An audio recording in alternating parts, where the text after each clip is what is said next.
Sonu college से घर लौट रहा था और आज सुबह से ही उसे कुछ ठीक नहीं लग रहा था। ये देखकर उसकी दोस्त मीरा उससे कहती है, ये क्या सोनू, आज सुबह से तुम इतना परेशान क्यों लग रहे हो? कोई भूत देख लिया क्या? क्या तुम भी मीरा, ये भूत वूत कुछ नहीं होता, बस कुछ तबीयत ठीक नहीं लग रही है। शायद तुम्हें रात में ठीक से नींद नहीं आई सोनू, इसीलिए तुम्हें ऐसा लग रहा है। एक काम करना, घर जाकर आराम से 2-3 घंटों के लिए सो जाना, फिर शाम को मैं नोट्स लेकर तुमसे मिलने आऊंगी।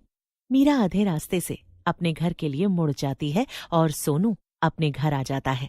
दरवाजा खुलने की आवाज सुनकर उसकी माँ सुमन किचन से उसे आवाज लगाती है, बेटा घर आ गया, हाथ मुंह धोकर खाना खा ले। नहीं माँ, आज कुछ ठीक नहीं लग रहा, थोड़ी देर सोने के बाद खा लूंगा। क्या? अच्छा ठीक है बेटा। और माँ, पापा घर लौट आए क्या? नहीं नहीं बेटा, तेरी दादी की तबीयत अभी सुधरी नहीं है, शायद पापा को लौटने में थोड़ा वक्त लगे, 1 आध दिन और। सोनू अपने कमरे में जाता है और सारी लाइट्स बंद करके अपने बेड पर लेट जाता है। थकान की वजह से लेटते ही उसे नींद आ जाती है, लेकिन थोड़ी ही देर में कुछ अजीब होता है। नींद में ही सोनू को ऐसा महसूस होता है जैसे कोई उसके सिर को सहला रहा हो। सोनू के पसीने छूटने लगते हैं। वो हिलने की कोशिश करता है मगर बिल्कुल भी हिल नहीं पाता। तभी सोनू को अपने पीछे से एक आवाज सुनाई देती है।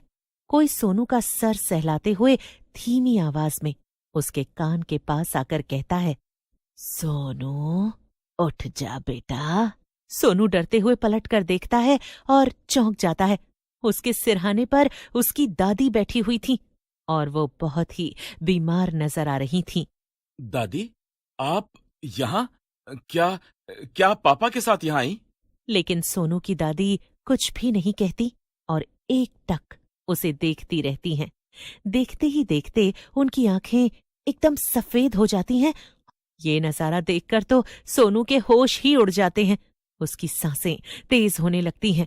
तभी अचानक से उसे किसी के चीखने की आवाज सुनाई देती है, लेकिन ये आवाज उसकी दादी की नहीं थी, बल्कि सोनू सोनू सोनू उठ जा बेटा, सोनू। अचानक से सोनू की आंख खुलती है। उसके सिरहाने कोई नहीं बैठा था और उसकी माँ रसोई से चिल्लाकर उसे बुला रही थी। सोनू भागता हुआ बाहर आता है। क्या क्या हुआ माँ? मैंने यहाँ मैं रसोई में बर्तन धो रही थी बेटा, और मुझे ऐसा लगा जैसे कोई मेरे पीछे आकर खड़ा हो गया। मुझे लगा तू होगा, इसलिए मैं तुझसे बातें करने लगी। मैंने तुझसे पूछा कि क्या तू कुछ खाएगा, मगर जब कोई जवाब नहीं मिला तो मैंने दोबारा पूछा। अपनी माँ की बात सुनकर तो जैसे सोनू के होश ही उड़ जाते हैं। मगर मैं तो अंदर सो रहा था माँ, तो ऐसा कैसे? हाँ, तभी मुझे आहट हुई कि जो कोई भी था वो तेरे पापा के कमरे की तरफ जाने लगा, और मैंने आवाज देकर पूछा कि सोनू, तुम कहाँ जा रहे हो? मुझे लगा शायद तुम कुछ देखने जा रहे हो, इसीलिए मैं अपने काम में लग गई। मगर तभी एक जोर की आवाज आई, कुछ टूटने की। मैं भागते हुए अंदर गई तो मैंने देखा वहां कोई भी नहीं था, लेकिन तेरे पापा और दादी का फोटो फ्रेम नीचे गिरकर टूट गया था। मैं डरते हुए वापस आई तो मैंने देखा कि यहाँ सारे बर्तन इधर उधर जमीन पर पड़े थे, जैसे किसी ने इन्हें फेंका हो। ये देखकर मैं डर गई। क्या ये सब कैसे हो सकता है माँ? कहीं घर में कोई घुस तो नहीं आया ना? डरते हुए सोनू और उसकी माँ सुमन घर के चारों तरफ देखते हैं। ऐसा हो सकता था कि अभी भी वो आदमी घर के अंदर ही हो। उन्हें खतरा था, मगर तभी फोन की घंटी बजती है, जिससे वो दोनों चौकन्ने हो जाते हैं। सोनू फोन की तरफ बढ़ता है तो देखता है कि ये उसके पिता की कॉल थी। माँ, पापा का फोन आ रहा है। ला, मैं बात करती हूँ। सोनू अपनी माँ को फोन पकड़ा देता है। हेलो, क्या? हे भगवान, ठीक है, हम जल्दी आते हैं। सुमन के फोन रखते ही सोनू डरते हुए उनसे पूछता है, क्या हुआ माँ, सब ठीक तो है ना? तेरी दादी को दूसरी बार हार्ट अटैक आया है और वो वेंटिलेटर में है। डॉक्टर का कहना है कि वो किसी भी वक्त ये दुनिया छोड़कर जा सकती हैं। इसीलिए पापा ने हमें गांव आने को कहा। सोनू ये सुनकर घबरा जाता है। उसे अपने सपने के बारे में याद आता है, जिसके बीच में ही वो नींद से जगा था।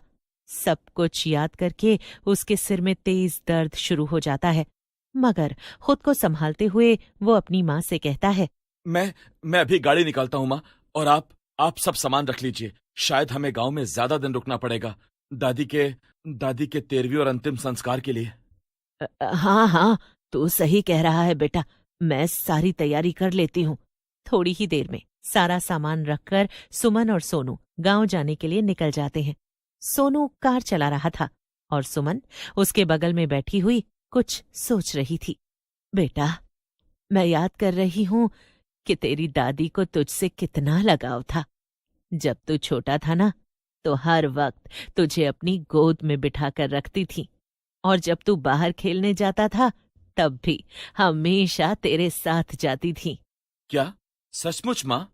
लेकिन अगर दादी को मुझसे इतना ही लगाव था तो दादाजी के मरने के बाद वो हमारे साथ शहर में रहने क्यों नहीं आई? करीब 2 घंटे के सफर के बाद दोनों अस्पताल पहुंचते हैं, और जैसे ही सोनू अपनी दादी के कमरे में जाता है, डेथ का टाइम शाम के 7:15। लेकिन सोनू की आंखें अपनी दादी की आंखों की तरफ से हट ही नहीं रही थीं। पास खड़े डॉक्टर तो कह रहे थे कि उसकी दादी मर चुकी है, मगर फिर भी अपनी सफेद आंखों से वो उसकी तरफ ही देख रही थी। आई एम सॉरी, हम उन्हें बचा नहीं सके। नहीं नहीं नहीं, वो अभी भी मुझे घूर रही है माँ। उनकी आंखें कितनी सफेद हैं, कितनी डरावनी। सुमन सोनू को लेकर बाहर जाती है और महेश अंतिम संस्कार की तैयारियां करवाने लगता है। गांव के सभी लोग और रिश्तेदार उस समय वहां मौजूद थे जब सोनू की दादी का शरीर दहन किया जा रहा था। सोनू उन आग की लपटों को देख रहा था, मगर फिर भी उसे कुछ बेचैनी थी, जैसे अभी सब कुछ खत्म नहीं हुआ। तभी पीछे से उसकी बुआ सुमन से कहती है, तुम लोग जानते थे माँ को सोनू से कितना लगाव था, फिर भी तुम उसे यहां वक्त पर लेकर नहीं आए। अरे अंतिम समय में भी उनकी जान उसी में अटकी थी। इसीलिए तो जैसे ही सोनू उनसे मिलने आया, उसी वक्त उन्होंने अपने प्राण त्याग दिए। दीदी, आप तो सच जानती हैं ना, हम सोनू को यहां नहीं ला सकते थे। सोनू पीछे मुड़कर देखता है, मगर तभी बुआ और उसकी माँ बात करना बंद कर देते हैं। अंतिम संस्कार के बाद पंडित जी वहां आकर सबसे कहते हैं, देखिए, माना जाता है कि मौत के बाद 13 दिन तक मृत की आत्मा अपने घर में रहती है। 13वीं के बाद ही वो ये दुनिया छोड़ कर जाती है। इसीलिए बेहतर होगा आप सब यहाँ उनके साथ उसी घर में रहें, ताकि उन्हें अकेला ना महसूस हो, और सारी पूजाओं को विधि विधान से कराएं। अंतिम संस्कार के बाद सभी लोग घर लौट आते हैं। सोनू अपनी दादी के घर पूरे 15 साल बाद लौटा था। थकान इतनी थी कि अपने बचपन वाले कमरे में लेटते ही उसे नींद आ जाती है, लेकिन आंख बंद करते ही उसे अपनी दादी फिर से दिखाई देती हैं, जैसे वो उसी कमरे में उसके साथ हों। सोनू आसपास देखता है, मगर कमरे में अंधेरा था। वो अपने फोन में समय देखता है तो रात के 3 बज रहे थे। लेकिन तभी सोनू को खिड़की के बाहर से कुछ आवाज सुनाई देती है, जैसे कोई पायल पहनकर वहां चल रहा हो। बचाओ बचाओ बचाओ! थोड़ी ही देर में घर के सभी लोग वहां आ जाते हैं। सोनू के पिता रमेश एक गहरी सांस लेते हैं और फिर अपने बेटे से कहते हैं, बेटा, जिस छोटी बच्ची को तू देख रहा था वो तेरी बहन थी। हाँ बेटा, तू अकेला पैदा नहीं हुआ था, तेरी एक जुड़वा बहन भी थी। हाँ, मगर जब वो पैदा हुई तो वो बहुत कमजोर थी। तेरी दादी ने उसे उसी पेड़ के नीचे दफना दिया, मगर उन्हें इस बात का दुख हमेशा था, इसीलिए उन्हें तुझसे 2 गुना लगाव था। मगर वो इसको अपने साथ लेकर यहाँ से नहीं जा सकती थी। शायद इसीलिए वो तुझे सच बताने के लिए बार बार दिख रही थी। सोनू की बहन की ये सच्चाई उसकी जिंदगी पूरी तरह से बदल देती है, मगर वाकई में उस दिन के बाद उसे उसकी दादी दोबारा कभी दिखाई नहीं दी, और न ही वो उस गांव के घर लौटकर दोबारा जाता है। मगर एक बात तो वो जान गया था कि मौत अंत नहीं होता। मौत के बाद भी दुनिया में बहुत कुछ होता है।